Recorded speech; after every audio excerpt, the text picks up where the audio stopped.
Hi, it's the M.L.M for the Soul channel, and I do have a new topic for today. Before we begin, I would just like to say, may the words and expressions of my mouth and the thoughts and meditations of my heart find favor and acceptance before you, Hashem. And some people I thank every time, and I will continue to thank, who've inspired me, and I hope they can inspire you as well. I will have links below this video so you can check out their sites. They are Rabbi Shalom Arush, Rabbi Lazer Brody, Rabbi Yosef Mizrahi, Rabbi Eli Mansour, Rabbi Alona Nava, Rav Daniel Asor, Rabbi Yuval Ovadia, Nisan Baruch Black, David Sachs, and Jews for Judaism, Rabbi Michael Skobac. And I haven't said this in a while, but if you've never checked out the site before and you want to know what M.L.M for the Soul is all about, then check out my first video. On there I do explain what M.L.M for the Soul is all about. And Baruch Hashem, I have, I think, about 90 plus videos now on this channel.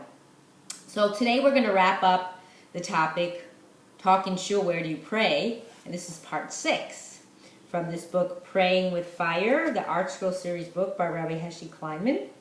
And we have a few more days to cover, and I want to just finish them up because I think they're important. And this is for day 88, and it's called An Individual's Resolve. The following letter was written on Shabbat 14, 5765, provides a glimpse of one businessman's awakening to the immense impact of not speaking during prayer and of the fruits of his inspiring efforts to improve. So this was a letter that was written. And so it goes like this. I'm going to read the letter. Dear friends, 3 weeks ago in Eretz Yisrael, I had the zechus, the merit, to have an incredible and inspiring visit with Rabbi Chaim Kanievsky, which I would like to share with you. I asked Rav Chaim if he would be mispalel, pray for a refuah shalema, recovery, for a good friend of mine from our shul. You can imagine my reaction when Rav Chaim asked me, do they talk in your shul? I responded, yes, but it's much better lately. I mean, come on, it's almost like saying, I'm a little pregnant. It either talk or you don't talk. I mean, there's no better if there's just a little talking. It's got to be no talk at all. Rav Chaim immediately said that's not enough. The talking must stop completely. And with that, he asked his son, Rav Shlomi, to take out a Mishnah Brura. Rav Chaim pointed to the Shulchan Aruch Orach Chaim, Siman 124, Seif 7, which clearly states, Lo yasiach sichas chulin b'sha'a shehal shaliach tzibur chozer hatefila, v'im sach hu chotei v'gadol avano min snow. In English, I'll explain that. One should not speak mundane talk while the Chazan repeats the Shemona Esrei. If one does speak such talk, he is a sinner. Very strong words from the Mishnah Brura. I then said to Rav Chaim, but that's only during Chazaras Hashatz. No, Rav Chaim said, pointing to the Mishnah Brura that says that one should not speak during the entire davening, from start to finish. I added that. Speak to the people in your shul, Rav Chaim mentioned, and tell them that they should be mikabel, accept on themselves bli neder, not to speak at all during davening. And in that zechus, your friend will have a refuah shalema. That's not enough, I said. Rav Chaim looked at me questioningly and asked, what do you mean? I replied, nowadays, sometimes quoting the Shulchan Aruch is not enough. I need to tell them that Rav Chaim personally requested that there should be no talking in shul. Looking puzzled, Rav Chaim again asked me, what do you mean? I then told Rav Chaim the following remark of the Kutzker Rebbe. It is unfortunate that the 10 Commandments were not written by Rabbi Yehuda HaChassid. At that, Rav Chaim burst out laughing, which was a very rare occurrence, and said, all right, you can tell the congregants in my name that in this zechus your friend will have a refuah shalema, and I will be mispalel, not only for him, but for the success of all the congregants of the shul as well. I left Rav Chaim feeling very moved and eager to convey his message. The other night, my doorbell rang, and my friend who had been ill stopped by for a visit. I was shocked. I knew that as of the day before, he still had not been doing well, and there he was in my living room looking wonderful. To my great joy, he told me that he was really feeling much better. Truthfully, as someone who is guilty of talking in shul myself, I feel awkward writing this letter, but I heard Rav Chaim's Havtacha promise firsthand to daven for our friend and for all of us, and I have already seen the fruits of his efforts. I could not help but be inspired to try to make a change. And so, with the permission and encouragement of my friend and his family, I am writing to convey this message from Rav Chaim Kanievsky. It is now up to you to take the next step. May our sincere efforts in this matter bring hatzlacha, success, and refuah, and Yeshua, salvation to all of us. It says sincerely, M. Hager, Brooklyn, New York. So there you go. It's for us now to take the step. We must be completely silent. Again, like I told you, what I would do is put my finger like this, shake my head. I don't say a word. Have a little note. Maybe taped to if you have your own sitter and you can carry to shul. You have an Arab. Put a little note in there that says I don't talk at all, not one word, nothing. Maybe people would get the message. And you could say, and if you want to add Mishnah Brura in there, says it Shulchan Aruch, then I mean that's the rule. Okay, the next one, we have 2 more days to go. Day 89 is called the first rung. The ability of man to overcome his evil inclination was elucidated by Hashem himself when he spoke to Cain, who committed the seemingly irreparable sin of taking his brother's life.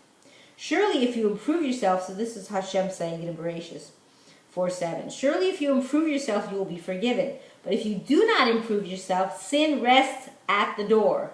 Its desire is towards you, yet you can conquer it. Rav Shamshon Raphael Hirsch expounds on the words, yet you can conquer it, by explaining that Hashem created the evil inclination so that man could conquer it, not so that it should control man. So, evil inclination is a malach, and he's out there to entice us. But really, he wants us to overcome him and follow Hashem. That's really his goal. However, one might wonder how it is possible for man to conquer the evil inclination, which is, after all, an angel. Rav Hirsch explains that Hashem created the evil inclination solely as a means to challenge us in ways that would would build our spiritual strength.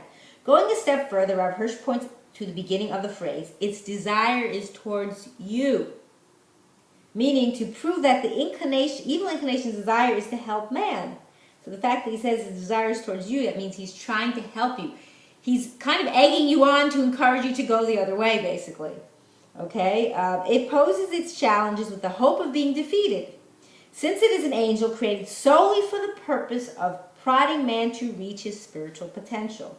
When one applies this concept to the challenge presented by the tempting conversations that arise during Chazaras Hashas and during the entire time of prayer, one can see that the temptation is by no means designed to be irresistible. It is a temptation that is waiting to be overcome. In fact, it was created to be overcome by the specific person undergoing the challenge. So if you're the one that someone's trying to talk to you, they're talking already, it is for you the challenge. The evil inclination is using you, giving you the challenge that you should overcome it, okay? In the exact time and place in which it occurs. Even if a person has fallen prey to the temptation many times before, a further attempt can still bring success. Rav Schwab explains that a necessary component of true teshuvah is recognition of the reason for the failure. Since talking during Chazaras Hashatz indicates a great disrespect for prayer, it follows that a person can achieve true teshuvah by recognizing this cause and seeking ways to move himself in a positive direction. Just hold on a moment, I wanted to check them. Actually, this is the last day. I just realized I thought there was another day. There are those who can recommend taking upon oneself a dramatic change in approach. For instance, even initially having kavanah when uttering each and every word, praying very slowly, or perhaps standing during the entire tefillah. These recommendations, although admirable, may not be practical for everyone. So it could be that by doing something different that you've never done before, it'll spur you to not be affected by someone trying to talk to you or something. That could help because you're doing something a little different. So kind of you have to pay more attention when you're doing it a little differently. That's how I look at it. Okay? What can a person do then to signify to himself and to Hashem that he has embarked upon a new, more serious approach to prayer? A surprising and reassuring answer is found in a profound insight into human nature offered by Rav Dessler. He says that the small steps taken by a person, although they may not appear valuable or important, reveal his innermost spiritual reality. The larger steps, however, may merely reflect a superficial enthusiasm, disguising a person's actual spiritual level. Thus, An effective method to demonstrate how greatly one values a particular matter is to make an effort with the small things. There are many ways for a person to act upon the realization that he values the opportunity to speak to Hashem daily. Many of these concrete actions are the very same ones a parent seeks to impress upon his children. Coming on time to pray with a minyan. That's for men only, of course. Reciting the complete Pesukei Zimra and staying until the end of Kaddish and Aleinu are just a few small but significant ways to actualize the feeling that prayer is truly important. These acts will reinforce one's effort to refrain from talking and give one the strength to meet each challenge the evil inclination presents. So you have to take upon yourself a challenge for yourself too, to kind of challenge the Yetzer Hara. Like you're going to do something a little different, you know.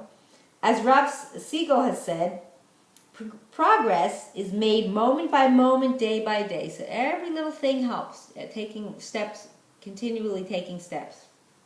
When one focuses on the challenge that stands before him at the moment and makes the right choice in facing that challenge, he is building the edifice of his own spiritual greatness. So each one builds upon the other. Don't forget it. Like if you're building a building, you can't expect, you're not going to go build the roof first because you have nothing to stand it on.